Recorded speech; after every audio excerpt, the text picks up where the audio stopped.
Good morning. It's Monday, June 15th, and we're going to continue our discussion on action and problem solving with a prompt from the Daily Stoic, which reads, "Can I listen more and talk less today?"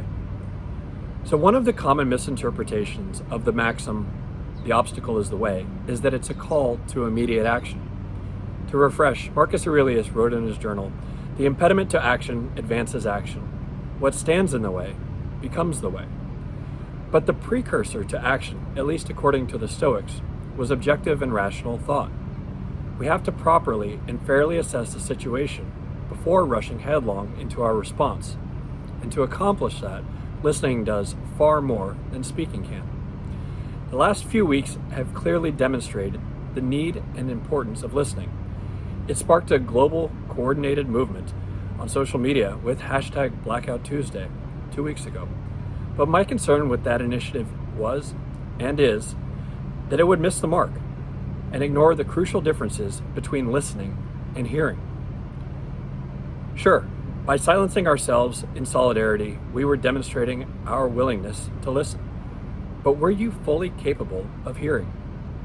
Are you actively trying to hear what the underrepresented and the oppressed are trying to communicate? Can you genuinely look at the other party and say with conviction, "I see you. I hear you"? How powerful are those words?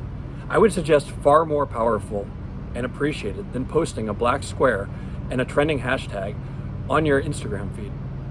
And to be clear, those are questions that I ask myself. This isn't an airing of grievances or pointing fingers in accusation at anyone else. It's a reminder to myself that recognition and validation, which are so essential to human interaction, begin with our ability to hear what the other party is saying. It's a reminder that whether it's the civic issue of injustice that has swelled in magnitude over hundreds of years of inadequate reform, or something more commonplace in our daily domestic lives, like having a spouse vent after a long day at work, our appropriate response should be the same. Both parties want to feel heard. As a guy with now 10 years of marriage experience, I know full well what happens when I try to insert myself verbally and begin solving my wife's problems. I'm aware that at that particular initial moment, Jen isn't looking for my opinion or any insight into what I would do. That's not to say that that doesn't come later, but right then, she just wants to be heard. It's impossible to hear someone if you're too busy speaking.